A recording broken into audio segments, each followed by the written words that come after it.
साल था 1973। श्री गंगानगर जिले के एक पुलिस स्टेशन में पुलिस वाले अपनी ड्यूटी पे जाने की तैयारी कर रहे थे कि तभी अचानक से पुलिस स्टेशन के फोन की घंटी बजने लगती है।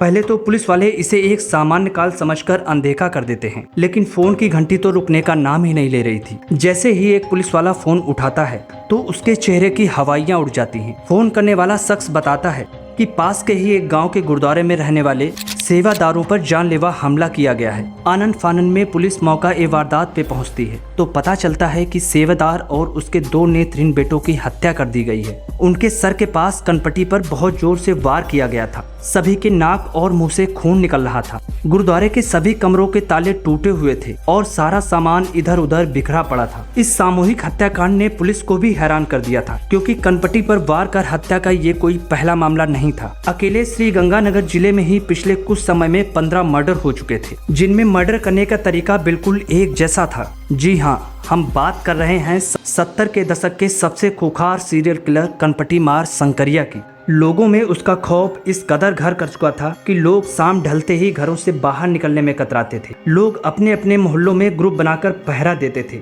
वहीं किसानों ने रात में खेतों में सोना बंद कर दिया था। दोस्तों, एक बार फिर से स्वागत है फैक्ट स्ट्रीट के इस नए वीडियो में।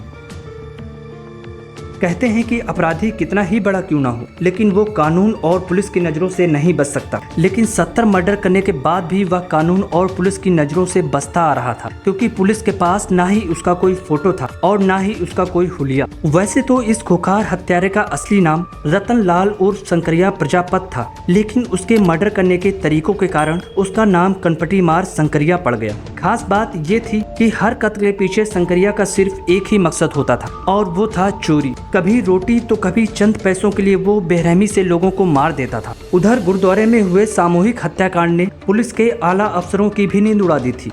लगातार जांच पड़ताल करने के बाद जिले के तत्कालीन एसपी श्याम प्रसाद सिंह को इस मर्डर कांड में एक क्लू मिलता है। एक अनजान शख्स ने पुलिस को बताया कि मर्डर वाली रात को तड़के सुबह उसने एक अनजान शख्स को रेल पटरियों के पास चलते हुए रेलवे स्टेशन की तरफ जाते देखा है। इतना सुनते ही पुलिस तुरंत हरकत में आ जाती है और स्टेशन मास्टर से उस रात और तड़के जारी किए सभी रेलवे टिकट की डिटेल मांगती है। उन दिनों इस स्टेशन पे रात में बहुत कम भीड़ हुआ करती थी। ऐसे में ये जानकारी पुलिस के लिए अहम कड़ी साबित हो सकती थी। स्टेशन मास्टर से पता चलता है कि उस सुबह तड़के ही पंजाब के भटिंडा का एक टिकट जारी हुआ है। पुलिस को अब यकीन हो जाता है कि कातिल का भटिंडा से जरूर कोई ना कोई कनेक्शन है, क्योंकि उसी बीच भटिंडा में भी कई मर्डर हुए थे, जिनमें मरने वाले शख्स की कनपटी पे वार किया गया था। 3 जुलाई 1974 को पुलिस ने शक के आधार पे एक शख्स को गिरफ्तार किया। ये शख्स अपना नाम रतन लाल उर्फ शंकरिया प्रजापत बताता है। पेशे से मजदूर रतन लाल भटिंडा में ही रिक्शा चलाता था।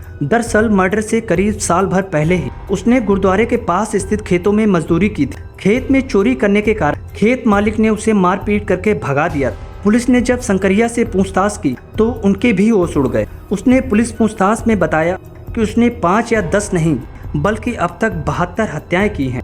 साथ ही यह भी बताया कि हमला तो और भी लोगों पे किया गया था, लेकिन उनमें से कई लोग अपनी जान बचाने में कामयाब रहे। शंकरिया ने पुलिस को बताया कि वो मर्डर के लिए किसी एक हथियार का इस्तेमाल नहीं करता था। जो कुछ उसके हाथ लग जाता था उसी से कनपटी पे जोर से वार करता था। गुरुद्वारे में हुई हत्याओं के मामले में पुलिस रिकॉर्ड में लाल पेन से लिखा है कि शंकरिया हथौड़ा मार पकड़ा गया। आखिरकार मई 1979 में शंकरिया को जयपुर जेल में फांसी पे लटका दिया जाता है। फांसी देने से पहले उसने अपने वकील से कहा कि मैंने बेवजह इतने लोगों की हत्याएं कर दी, अब कोई भी और मेरे जैसा बनने की गलती मत करना। दोस्तों, अगर वीडियो पसंद आया है तो वीडियो को लाइक करके चैनल को एक बार सब्सक्राइब जरूर कर दें।